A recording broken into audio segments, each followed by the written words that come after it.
Well, I think we all have the same sort of mission in that regards. It's a small group of the country that actually serves, and their stories need to be told, and when they need assistance, assistance needs to be given. So let's start there, Robin. How was it that Hope for the Warriors got started back in 2006? So we were, my family and I were stationed at Camp Lejeune and in that time frame, and my husband was deploying, back and forth. And really, it was all about just survival. We brought the families together. We said, we need to stick together through all this. We don't see an end in sight. There's things taking place that we weren't necessarily ready for. And so, the power of the people, basically, and the power of the family unit. So military wives just sat down and said, hey, we've got to pull together. And first thing we can do is bring this community together in a meaningful event that honors the culture of the military with competition and fitness and the importance of physical well-being, but also the importance of coming together as a community, both physically and emotionally. And so we had a really very cool event that first year in 2005 and to the early 2006. And it has been a part of the organization ever since. So we had a run in May of 2006, which ended up being the launch of our run series that is now 15 years, in no pun intended, in the running. And it's still being held not just at Lejeune, but in various locations around the country. And from that, we really realized that there's so much more that we could be doing. And we took a look at what some of the other nonprofits and government services were offering and said, there's definitely some gaps. So let's see if we can fill in and join hands with all these other entities and make sure that people weren't slipping through the cracks. And that's really how it started. And tremendous growth over the years because of military moves. So every time, one of my staff member moved, we opened up a new office. It was pretty easy. Spreading the seeds that way, thanks to deities sending you out and about. It's an interesting beginning. You mentioned military moms, and I guess I'd broaden it to say the power of military spouses. And the idea that this really started and was grounded in family and community, and by that, in the beginning, you meant the Marine Corps family values.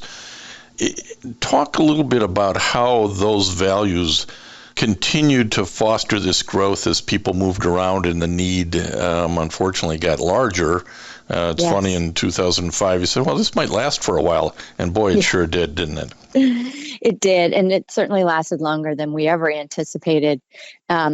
I think it's really important to know that even while it may be a small part of our population, the military community, one, is the most diverse workforce in the world. And so there's a lot to learn from the people who serve and the families that serve alongside them. And one thing that we all have in common is service and sacrifice and commitment, and to each other and to the country. And so in order for to honor that military culture, which spans all branches of the military, it's not just the Marine Corps, it's a special culture that we all know and we all love, but that we all live by. And so to continue the work that we were doing, really, one, attracted more talent to our staff, more spouses and more veterans that wanted to continue their service after getting out of the military, wanted to be enjoying with us, and sharing and providing hope. And the reality is, as the war went on and on and on and on, we're seeing more of the psychological injuries, the mental health issues that really, quite frankly, mirror the general public. But I think that's finally something that we're beginning to recognize as a country, that mental health issues are not something to be afraid of, but they're something to honor. If we weren't affected by negative things in our world, then we wouldn't have mental health issues, but then we wouldn't really be good people either. Yeah, so we're trying to... you have an interesting... well, let me frame this first before we get to what you're doing in mental health and with Cone Veterans Clinic. Make sure we come back to that, because we've talked to the Cone Veterans Clinic before on Veterans Radio, and I want to integrate that in a little bit here. But we're talking to Robin Kelleher, who's the president and CEO and kind of the founding... they're at the founding of Hope for the Warriors, which is headquartered in Northern Virginia. Robin holds a bachelor's degree in business and economics from Randolph-Macon College, and has also done executive leadership at Duke, and is a spouse of a Marine. And so you come at this not only with that set of experience and that of being a daughter and a granddaughter of folks who have served, but somewhere along the line this gets critical mass, and now I think today Hope for the Warriors generates for its mission something like $7 million a year. You mentioned you keep adding, this is a really great diverse workforce. I looked at your board of directors and your advisory boards. You've got some really impressive people who are helping you along the way, don't you? Yes, we do. And committed.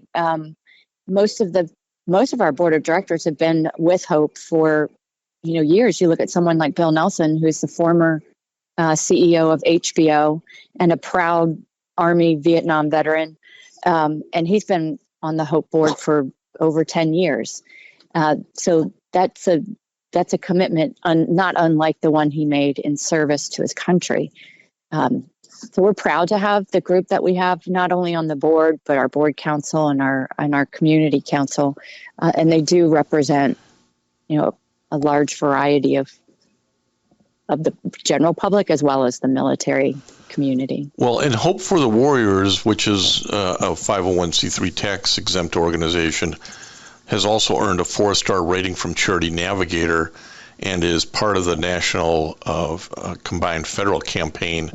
Mm-hmm. All of those steps are important, but you've got to have donors and both individual and corporate donors who really get behind the mission. Tell us how you've built that over the last 15 years. Listen to this full episode and more on the Apple Podcasts app, Blog Talk Radio, Google Podcasts, or iHeartRadio. And now streaming on Amazon Music, Audible, and Spotify.